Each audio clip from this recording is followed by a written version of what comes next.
हितेश भाटिया जी हमारे साथ जुड़ रहे हैं आगरा से। हितेश जी नमस्कार, बताइए क्या सवाल है सर? नमस्कार सर, नीरज जी। बताइए। सर मेरा वही सवाल है। पहले मेरे पास एबीबी था हम्म। और मैंने उसमें प्रॉफिट बुक किया और मैंने फिर से एबीबी लिया है। तो मेरे पास आज दो होल्डिंग्स हैं। फर्स्ट इज एबीबी जो मेरे पास 150 क्वांटिटी है और 4200 में मैंने उसको री एंटर किया है। सेकंड मेरे पास सेंचुरी टेक्सटाइल्स है, 250 शेयर्स की क्वांटिटी है, वो मैंने 1030 में बाई किया है। पर सर मेरा इससे भी बड़ा एक $1 मिलियन क्वेश्चन ये है कि when should we sell all the scripts? Is this right time to sit on the cash or to be stay invested all the time in this market, sir? भी आपने किस प्राइस पे बेचा था? Sir century textiles मैंने 1030 में by किया है। एबीबी सर मैंने पहले 4400 में सेल किया था। उसके बाद वो 4600 तक बाद में गया और फिर उसमें एक दिन करेक्शन आया था 4141 वाला, तो उस दिन मैंने 4200 में ले लिया था, री एंटर कर गया था। ओके, चलिए आपके सवालों का हल लेते हैं। पहले तो सरवेन जी एबीबी में इन्होंने री एंट्री किया, तो खैर अब पुराना वाला दोनों छोड़ दीजिए, अब नया इनका है 4200 की प्राइस पर, क्या राय बनती है इस पर? नहीं, जो 3 सवाल पूछे, इनका जो सबसे महत्वपूर्ण सवाल मुझे लगा कि भाई क्या हमेशा इन्वेस्टेड रहना चाहिए और कितना लॉन्ग टर्म के लिए रहना चाहिए। तो सरवेन जी इस सवाल को बाद में, पहले स्टॉक एबीबी बताइए और सेंचुरी टेक्सटाइल बताइए। देखिए एबीबी में तो ऑलरेडी पैसा कमा रहे हैं, ट्रेडिंग कर रहे हैं, तो ट्रेडिंग के माइंडसेट से बने हैं तो बने रहे हैं। उस दिन जिस दिन की ये जिक्र कर रहे हैं, जिस दिन इनको माल आ गया उस दिन 4141 का लो है मोटा मोटी जो मुझे दिख रहा है। तो आई थिंक 4140 के नीचे एक स्टॉप लॉस मेंटेन करके करंट पोजीशन में बने रहे, पैसे बन रहे हैं, तब तक ट्रेडिंग करते रहे।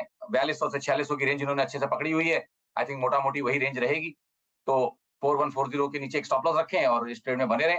सेंचुरी टेक्सटाइल भी ब्लू स्काई टेरिटरी में जाके आया है पिछले वीक और अभी तो खाली उसका एक छोटा करेक्शन चल रहा है। तो यहाँ पे भी जब तक short to medium term setups अभी पॉजिटिव है, आई थिंक यहाँ पे भी इनको बने रहने की राय है।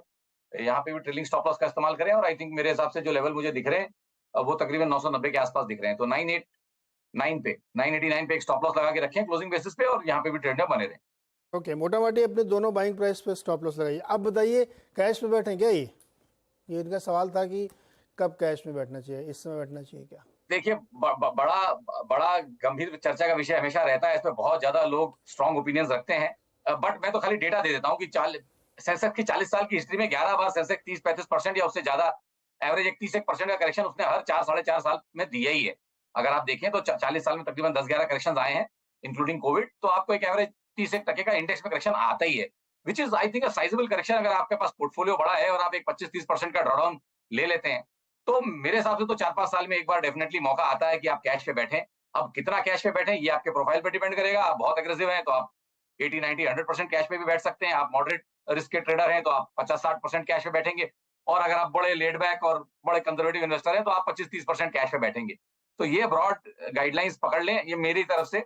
बाकी इसके ऊपर अपना फाइन ट्यूनिंग कर लें, बट ऐसा करना चाहिए, ऐसा मेरा मानना है। नहीं, सरवेन जी का मानना सही है, मैं भी सहमत। किसी भी गिवन पॉइंट ऑफ टाइम में आपको 30% से ज़्यादा कैश में नहीं बैठना चाहिए, क्योंकि बहुत महत्वपूर्ण बात किसी ने कही कि वो सबसे अच्छे दिन आप मिस कर जाते हैं अगर आप कैश भी बैठे रहते हैं। तो उसके बाद आपका रिटर्न फिर हेवायर होता है।